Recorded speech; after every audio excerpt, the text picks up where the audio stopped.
Bismillah ar-Rahman ar-Rahim. Salam alaikum wa rahmatullahi wa barakatuh. Soyez bénis où que vous soyez, qui que vous soyez. Que la paix soit avec vous. Shalom, salut, salam, toute personne qui est sur ma chaîne est la bienvenue. Je le rappelle, nous ne sommes pas des scientifiques, nous ne sommes pas des philosophes, ni des astronautes. Nous sommes des gens qui ont une chaîne ouverte où il y a des abonnés. On discute ensemble de n'importe quel sujet qui peut être abordable, compréhensible par tout le monde.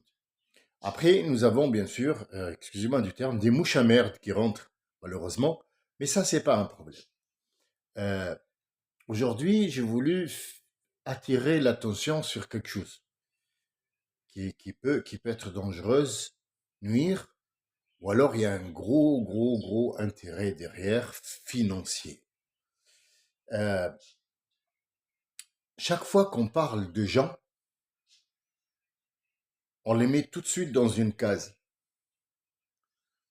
La plupart des gens, quand ils disent ouais, c'est un Algérien, un musulman ou un arabe, il a mis les trois trucs qui sont absolument hors il est même pas du continent en fait. Il est sur une autre planète. Alors, Algérien, Marocain, Tunisien, c'est une nationalité d'un pays. Musulman, juif, catholique, c'est une croyance, c'est une culture religieuse. D'accord? Voilà. Je suis contre le mot religieux, mais c'est une croyance et machin. Arabe, c'est une nature, c'est une, si vous voulez, c'est une origine. J'ai rien à expliquer. Est-ce qu'on est encore en train de discuter de ça? C'est incroyable. C'est incroyable. C'est, T'es tunisien, d'accord. Mais t'es tunisien, tout simplement. C'est comme tu dirais, je suis alsacien, je suis de Toronto, je suis de... Ça n'a rien à voir avec tes croyances. Mélange pas, faut pas faire de la ratatouille. Mais ce qui m'a attiré attention aujourd'hui, aujourd'hui, c'est le mois du Ramadan. Alors, il s'appelle comme ça, hein. Il s'appelle le mois du Ramadan, qui est précédé par Sha'ban ou Shawwal, et qui est après Sha'ban ou Shawwal, Dhul Hijjah, Dhul Qa'da, tout ça, ils ont des noms. Ils ont des noms comme en français. En français, il y a janvier, février, mars, avril, mai, juin, juillet, août, septembre, octobre, novembre. Bon, moi, ce qui m'attire l'attention, c'est que vous appelez le septembre. Septembre, c'est le septième jour. Novembre, c'est le neuvième jour. Décembre, c'est le dixième jour. Alors, le huitième, il est passé où? Et quand on arrive à août, c'est-à-dire Auguste, c'est le nom d'un empereur romain qui a dit, bah, on enlève ce mois-ci et mettez-moi moi, et puis après, mettez mon fils Julio, Julio, juin, juillet, août. Et on passe directement au septième mois. Donc, en fait, qu'est-ce qui est fiable et qu'est-ce qui ne l'est pas? Pourquoi les noms diffèrent? Pourquoi, par exemple, l'Arabie Saoudite, quand elle travaille avec les gens et elle fait des affaires partout, les Qatariens, les Émirats Arabes Unis, toute l'Arabie en général, ceux qui ont beaucoup d'argent, ne travaillent pas avec le mois de Ramadan, Dhul Hijjah, Dhul Qa'd. Ils peuvent pas. C'est entre eux ça. Quand ils ont des intérêts financiers avec les banques et les machins, ils travaillent avec janvier, février, mars, avril, mai. 1, 2, 3, 4, 5, ils n'utilisent pas les chiffres indiens. Vous voyez, on n'est pas conscient de ça. C'est des trucs où il faut faire très attention.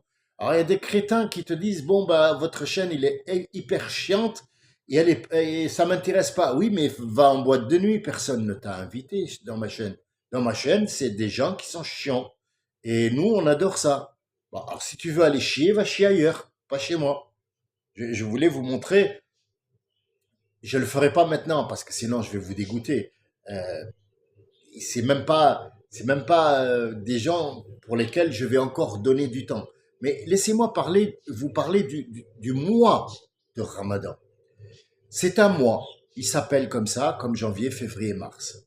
Dans ce mois-là, pour les gens qui ont la croyance du Ramadan, c'est quelque chose qu'ils peuvent faire. Attention, je sais ce que j'ai dit. Ils peuvent, pas ils doivent. Ils peuvent.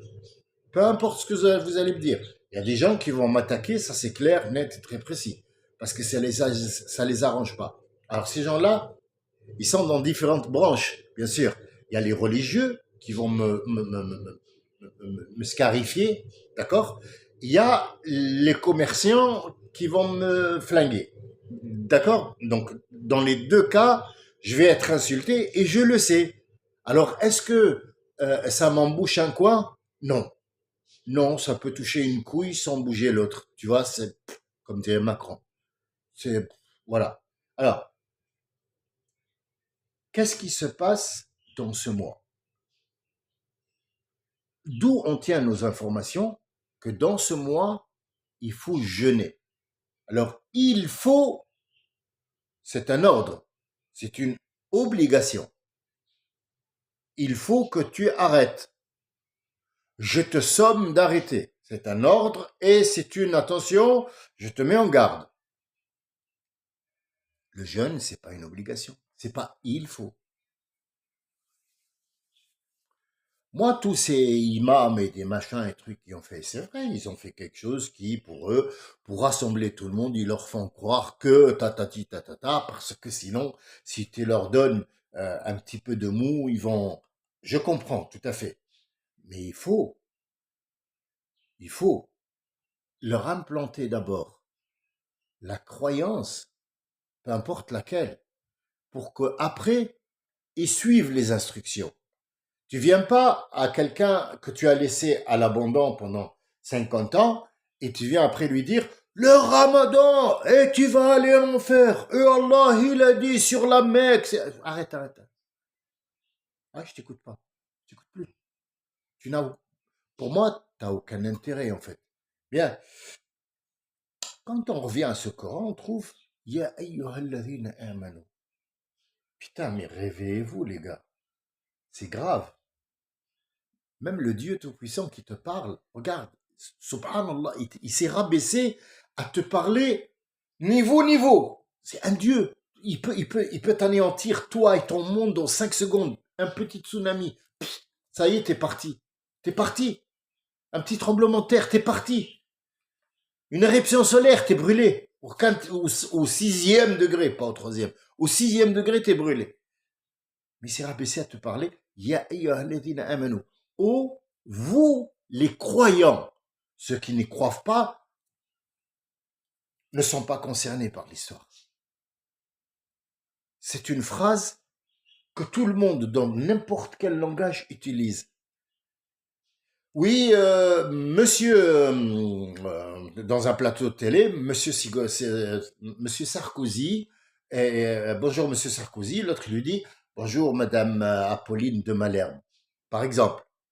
Donc en fait, je m'adresse à vous, monsieur machin, et l'autre il lui dit, oui, je vous réponds à vous, madame de Malherbe. Je parle pas au français. Sinon, j'aurais dit, bonjour, vous les Français. C'est facile. Ya ayyuhalladhina amanu. Ceux qui sont croyants, seulement je m'adresse à eux. Les autres ne sont pas concernés. Quand est-ce qu'ils seront concernés? Quand ils rentreront dans une croyance quelconque. Moi, j'ai pris aujourd'hui l'exemple du Ramadan parce que bon, c'est tout à fait normal. Il faut me comprendre, les gars. Je suis de ce monde-là. Si j'étais juif, je parlerais de la Torah. Si j'étais homme d'église, je parlerais de l'église. C'est pas grand-chose. Voilà. Donc, en fait, ce que je dis, c'est que tout ce qui est écrit et avant même d'être dirigé, il nomme la personne ou les gens ou la société ou le groupe de gens qui est visé. C'est à vous que je parle. C'est pas aux autres. Viens pas à ton voisin qui ne croit pas en Dieu, qui est athée, que tu lui dis Dieu il a dit. Mais attends, attends, calme-toi. Je sais que tu veux faire bien les choses et tout ça, mais fais pas le con. Lui, il croit pas. Il y croit pas. Et tu lui dis, il a dit, ça c'est creuser dans l'eau en fait. Essayer de faire un trou dans l'eau. C'est pareil. Mais ya ayyuhalladhina, oui, vous qui croyez? Oui, qu'est-ce qui nous est demandé? C'est quoi le problème? Vas-y, explique-nous le reste de la phrase. Kutiba alaykumus siyamu kama kutiba ala alladhina min qablikum.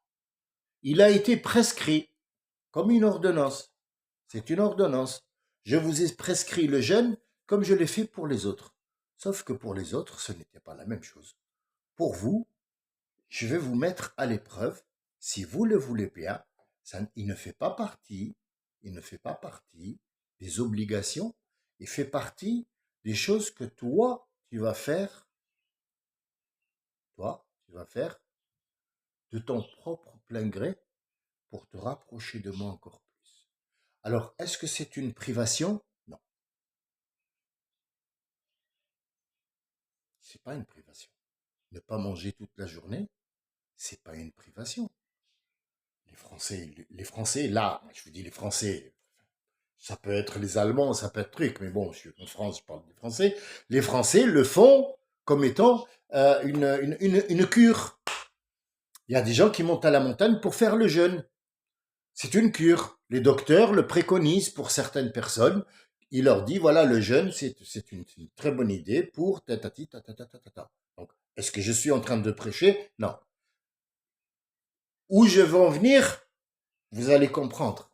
Là, je vous mets pour voir un petit peu les images, pour qu'après vous disiez pas, ah mais on comprend rien à ce qu'il dit. Non, non, c'est clair, je vous ai mis tous les édifices, et là, je vais vous montrer le plein écran. Là, je vais vous lancer le truc.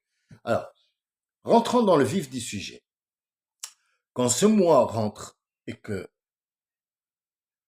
les gens croient qu'ils doivent faire ce truc-là, le but, c'est de ne pas manger. Pourquoi? Parce qu'en fait, tu te retiens, ça veut dire que tu vas te maîtriser toi, tu vas faire du bien à ton corps, tu vas bien faire à ton mental, et tu vas faire du bien aux autres parce qu'il est interdit d'insulter ou de faire quelque chose de mal aux autres pendant ce mois, pendant toute la vie, mais spécialement pendant ce mois, puisque tu t'es impliqué là-dedans, tu dois respecter les règles qui sont engendrées par ce défi. C'est un défi que je te donne. Si tu veux le prendre, fais attention, et ce défi ne rentre pas dans le cadre c'est un pilier de l'islam. Pas du tout. C'est un truc que tu fais toi pour prouver que tu es toujours avec moi. Fais-le. Tu ne le fais pas, c'est pas un problème. Est-ce que tu seras puni? Qui je suis, moi, pour vous dire est-ce que ce monsieur va être puni ou pas?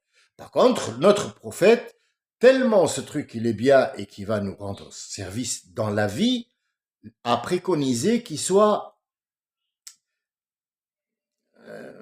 ouais, j'encourage vivement à le faire. Tiens, je vais même dire qu'il faut le faire.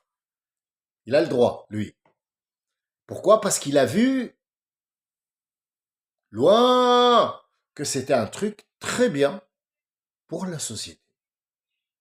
Alors, est-ce que le ramadan, c'est un truc enfin, le jeûne, c'est un truc euh, qui se fait en groupe? Non, non. Tout le monde jeûne en même temps? Oui, mais c'est individuel. La prière, quand les musulmans ils se mettent tous ensemble, là, ils font des trucs, là, tous ensemble, est-ce que c'est un truc de groupe? Non, c'est individuel. Tu peux être debout avec eux sans faire la prière.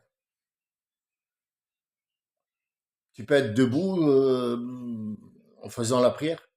Mais quand tu l'as fait, tu es derrière quelqu'un, oui, qui prend le nom de imam, qui va te guider, parce que c'est lui qui va prendre le commandement des gens qui sont derrière, d'accord? Mais tu le fais seul. Parce que tu es en transe avec ton Dieu, alors tout seul. C'est seul, c'est intime, c'est à moi. Le jeûne, c'est intime. le Hajj, quand tu vas au pèlerinage. Ensemble, oui, il y a une date pour tout le monde en même temps, mais est-ce que c'est collectif? Non, c'est individuel. Individuel. Ça te concerne toi. Tu peux faire le tour avec eux à la Mecque, tu peux faire ce que tu veux, mais c'est individuel. C'est pas parce que tu as fait le tour que tout le monde aura un bonbon. Non, non, non, non, tu peux ne pas avoir de bonbons. Et tu peux avoir tous les bonbons.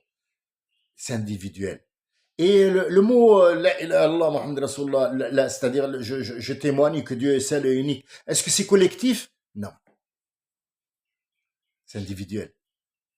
Tu peux le dire avec la bouche. Bah oui, tu appelles un Français, n'importe quel qui passe dans la rue, tu lui dis, écoute, viens, on va jouer un jeu. Allez, dis la ilaha illallah, il va te dire la, Muhammad Rasulullah, Muhammad Rasulullah. Donc, ça fait de lui un musulman?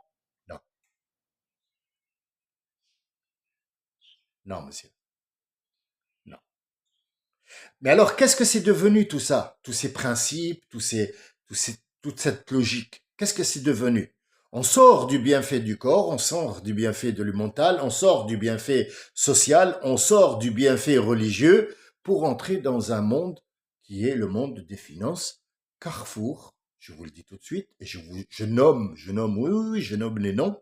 Carrefour, Auchan, supermarché, hypermarché, tous les marchés tous les marchés, y compris ceux qui vont être à la sauvette, qui vont mettre une petite table le temps de ce mois-ci, font un chiffre d'affaires. C'est le seul mois où ils peuvent faire un chiffre d'affaires qui atteint presque le même chiffre d'affaires qu'ils font dans les 11 mois précédant le ramadan. Donc tout est prêt là. L'étalage, les briques, la shorba, la graisse, la viande. Vas-y le beurre, vas-y le truc, vas-y les dattes, vas-y le sucre, vas-y le truc, vas-y le machin, vas-y, vas-y. Donc en fait, c'est devenu, je mange pas pour purifier mon corps, mais la nuit, je vais le toxiquer, mais t'as même pas idée. T'as même pas idée comment je vais le toxiquer. Et t'as la moitié des jeunes de maintenant, bon, ça existait depuis longtemps. Dès que le jeûne est rompu, le soir, qu'est-ce qu'il fait? La première des choses qu'il fait, c'est quoi? Il boit un café, il allume sa cigarette et il fait son joint. Il est. Ou alors il attend, il va faire la prière, ça s'appelle At-Tarawih, les prières qu'ils vont faire la nuit. En fait, eux, ils l'ont rendu un truc qui doit se faire à la mosquée, mais ça n'a jamais été le cas. Tarawih, ça se fait à la maison, chacun le fait tout seul pour. Mais le deuxième calife est venu, il a dit, chacun le fait comme il veut, et à un certain moment, ça va être du n'importe quoi. Allez, rassemblez-les tous, puisque moi j'ai le pouvoir de dire oui ou non. Rassemblez-les tous et dites leur qu'après avoir mangé, qu'ils viennent à la mosquée pour le faire ensemble. Mais est-ce que si moi j'y vais pas, est-ce que je suis puni? Non. Non, c'est mon dirigeant qui a dit, moi j'ai la liberté de ne pas y aller et de le faire à la maison. Mais ça consiste à quoi? Ça consiste à que toute l'année, t'as pas lu ce Coran. Donc c'est une chance dans ce mois-ci où il y a rien, il se passe rien, tu manges pas, tu vas te donner à lire ce petit livre pour essayer de comprendre ne serait-ce que pourquoi il est là. Est-ce qu'il est vrai, il n'est pas vrai? On va lire, on va voir. Bon, j'ai pas de problème d'aller faire les courses. Je ne mange pas pendant le mois de Ramadan. Normalement, je perds 5 kilos, 6 kilos. C'est le cas pour moi, hein, personnellement. 6 kilos, 7 kilos. Je peux ne pas le faire? Oui. Oui, c'est écrit. Et si je le fais pas, qu'est-ce que je dois faire? Tu dois nourrir des gens en échange. C'est la moindre des choses. Pour respecter sa position. Mais est-ce que c'est une vraie obligation? Non. Nous, on l'oblige pour quoi faire? Pour garder l'union, parce que l'union fait la force. Mais de quelle force on parle? Franchement, entre nous, quelle force? Dites-moi quelle force. Moi, je parle d'une logique. Comment on voit les choses? Est-ce que c'est vrai? Pas. Et puis après, le laisser le gars venir tout seul ou partir tout seul. Tu n'as pas à lui imposer des trucs qui ne sont pas imposables. Si c'est pas imposable, tu l'imposes pas. Tu es dans le devoir de montrer à tes enfants, nous sommes des musulmans, voici le bon du musulman et voici le mauvais du musulman. Il faut faire attention de ne pas suivre ça parce que sinon les gens tel et tel, puis après à un certain moment tu ne feras ni ça et tu feras rien du tout. Tu seras ni catholique, ni juif, ni machin, ni ceci. Tu seras juste un délinquant qui vit du shit, qui vend du shit dans les immeubles. Donc en fait après sur Allah, sur la Mecque, c'est tout ce qui reste de l'islam. Des gens qui te disent sur Allah, sur la Mecque. Regarde, simple. Écoute quelqu'un de confession juive. Écoute quelqu'un de confession chrétienne. Écoute-les bien. Regarde voir s'il y en a un qui jure sur Dieu ou sur la Torah ou sur la Bible. Aucun. Le catholique, il te dit, je te promets. Peut-être sur ce qu'il y a de plus précieux. Ma femme, mes enfants. Celui qui est de confession juive, il te dira sur la tête de ma mère, je te jure, c'est quoi? Sur la tête de ma mère, c'est 5 euros, quoi? C'est quoi? Tu veux m'entuber pour 2 euros? 2 euros, c'est quoi 2 euros? Non, non, non, il vend, s'il te plaît. Sur la tête de ma mère, je gagne rien. Il n'a pas juré, ni sur Moïse, ni sur la Bible. Il n'y a que le Nord-Afrique. Sur Allah! Allah, il est là, et toi, tu es dessus. Sur la Mecque! Sur la Mecque, je vais te tuer. Faites ça. Sur Allah et sur la Mecque, tu vas tuer. Vous voyez où on est arrivé à un certain moment, on ne sait plus qui on est. L'identité, elle est partie. Il n'y a pas que l'identité qui est partie. Rien là. Pois chiche. C'est du pois chiche. Il y en a un qui ça m'a pas laissé dormir tellement j'étais en extase devant l'idiotie, en extase, attention, et en même temps estomaqué parce que c'est un Marocain. Ça m'a, j'étais là, j'arrivais pas à respirer. Entre l'extase et l'estomacation. Oui, l'estomacation, c'est moi qui viens de créer. Oui, oui, ça n'existe pas, mais je suis libre, c'est ma chaîne, je fais ce que je veux. Être estomaqué, ça veut dire l'estomacation. Je m'en fous. Bon, bref, c'était pour rire. C'était une blague. C'était une blague à 2,50 francs, mais c'est quand même une blague. Il a dit, ma chaîne, elle est pourrie. Quand je suis allé voir sa chaîne, j'ai pas envie de vous montrer.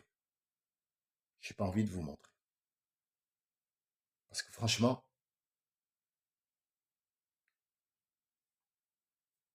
c'est une chaîne qui est active depuis 2016.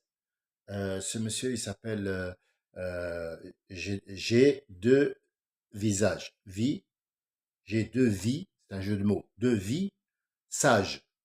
Moi, je pense que tu as deux trous de balles. Un trou en bas, je vais vous dire pourquoi, et un trou ici où il n'y a plus rien, tout est parti. Hein? C'est comme un kyste, c'est vide. Il reste plus que la poche en fait. Hein? Et en bas, il n'y a plus que la peau de la banane. Mais derrière, tu as un trou du cul. Tu sais pourquoi? Parce que sur sa chaîne, il a pris un TikTok ou je sais pas quoi, où il y a le présentateur du JT sur TF1 qui dit oui, nous avons le droit de faire caca, et il l'a coupé, il a mis son visage. C'est à répétition.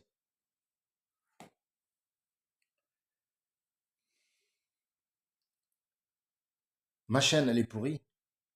Nous, en fait, on parle de choses, moi et mes abonnés, on parle de choses lourdes, lourdes de sens. On va pas changer le monde, on est en train de parler entre nous. Toi, tu viens, en fait, tu trouves que c'est chiant, mais tu viens quand même chier. Mais il est marocain. Si par exemple c'était quelqu'un qui se prenait pour mon ennemi, moi j'ai pas d'ennemi, hein. Moi j'ai pas d'ennemi. Demandez, on est 317 abonnés. Là tout le monde, les 317 m'écoutent. Et il y en a de confession juive avec qui j'ai noué une amitié. Pourquoi? Parce que on pense pareil. Je m'en fous de qui il est, qu'est-ce qu'il fait dans la vie. C'est pas ça mon problème. Mon problème, c'est que on est alignés sur une même longueur d'onde. Qu'est-ce qu'on fait? Eh ben nous, les 300, on va pas faire l'erreur des autres. Tout simplement. J'ai pas besoin de faire des prêches ou faire ou ouvrir une chaîne de télé ou être comme l'autre youtubeur, influenceur. Mais je m'en fous complètement. Je m'en fous complètement. Je suis pas au bout de ma vie. Non, non, non, non, non. J'ai quelque chose à dire. J'ai une personnalité, j'ai une vision, j'ai une façon de voir les choses et on s'explique entre nous. Donc, si tu as envie de te chier, va d'abord apprendre à ne pas rentrer chez les gens sans invitation. Et quand tu rentres, sois poli avec les gens parce qu'il y a des gens qui ont une valeur chez moi. Ces gens-là, à qui je parle, ils ont une valeur. Il est lourd, lourd. C'est quelqu'un qui a sa présence dans la société parfois quand je fais mon intervention, j'ai honte. On sait jamais si par exemple Aladdin que je salue au passage, que Aladdin puisse trouver quelque chose qui va pas dans ce que j'ai dit.